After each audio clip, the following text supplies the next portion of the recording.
ನೋಡುತ್ತಾ ಕೇಳುಗರಿಗೆ ಕಲ್ಪತರು ಯೂಟ್ಯೂಬ್ ಚಾನಲ್ಗೆ ಸ್ವಾಗತ. ಮಕ್ಕಳಿಗೆಂದೇ ವಿಶೇಷವಾದ ಅಡುಗೆ. ಒಂದು ಪಾತ್ರೆಯಲ್ಲಿ ತೊಗರಿಬೇಳೆ ಮತ್ತು ಪಾಲಕ್ ಕುದಿಯಲು ಇಟ್ಟಿದೆ. ಹಾಗೆಯೇ ಕುದ್ದಂಥ ಪಾಲಕ್ ಸ್ವಲ್ಪ ತೆಗೆದು ಸಣ್ಣಗೆ ನುಗ್ಗಿಸಿಕೊಂಡಿದೆ. ಅದರಲ್ಲಿ ಈಗಲೇ ಜಾಡಿ ಹಿಡಿದು ಇಟ್ಟ ಜೋಳದ ಹಿಟ್ಟು ಸ್ವಲ್ಪ ಅದರಲ್ಲಿ ಹಾಕಿ ರೊಟ್ಟಿ ಹದಕ್ಕೆ ಕಲಸಿದೆ.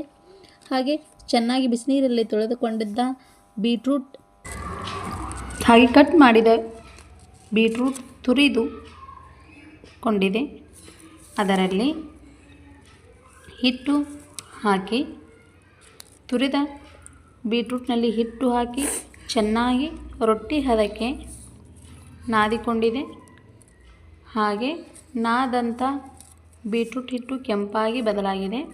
ಹಾಗೆ ಹಳದಿ ಹಾಕಿ ಇನ್ನೂ ಸ್ವಲ್ಪ ಹಿಟ್ಟು ನಾದಿಕೊಂಡಿದೆ.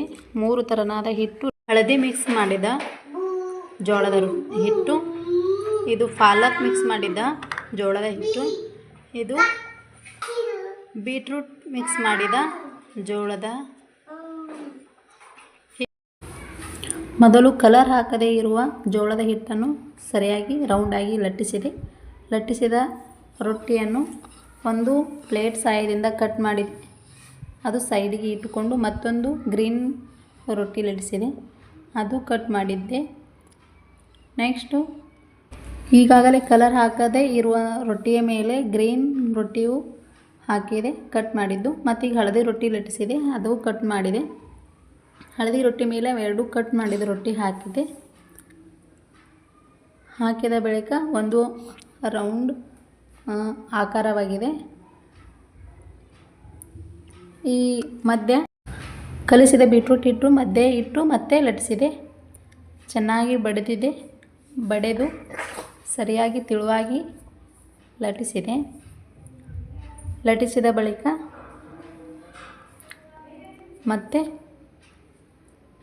ತೆಳುವಾಗಿದೆ ಇಲ್ಲೋ ಎಂದು ಸರಿಯಾಗಿ ಬಡೆದು ಹಂಚಿಗೆ ಹಾಕಿದೆ.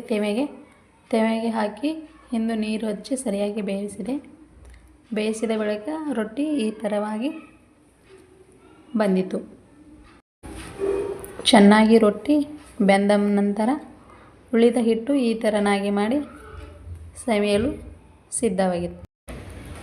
ಆಗಲೇ ತೊಗರಿಬೇಳೆ ಪಾಲಕ್ ಬೆಂದಿದ್ದು ಅವುಗಳನ್ನು ಚೆನ್ನಾಗಿ ನುಗ್ಗಿಸಿ ಅದರಲ್ಲಿ ಚೂರು ಅರಿಶಿನ ಪುಡಿ, ಒಂದು ಪಾತ್ರೆಯಲ್ಲಿ ಎಣ್ಣೆ ಕಾಯಲು ಇಟ್ಟು ಸರಿಯಾಗಿ ಕಾಯ್ದ ನಂತರ ಜೀರಿಗೆ ಸಾಸಿವೆ ಹಾಕಿ ಚೆನ್ನಾಗಿ ಚಟ್ಪಟ್ ಎಂದು ಬಂದ ನಂತರ ಬೆಳ್ಳುಳ್ಳಿ ಹಾಕಿ ಅದರಲ್ಲಿ ಟೊಮೊಟೊ ಹಾಕಿ ಚೆನ್ನಾಗಿ ಫ್ರೈ ಮಾಡಿ ನಂತರ ಕುದ್ದಂಥ ನುಗ್ಗಿಸಿದ ಬೇಳೆಯಲ್ಲಿ ಅರಿಶಿನ ಪುಡಿ ಮತ್ತು ಸ್ವಲ್ಪ ಉಪ್ಪು ಹಾಕಿ ಸರಿಯಾಗಿ ಕಲಿಸಿ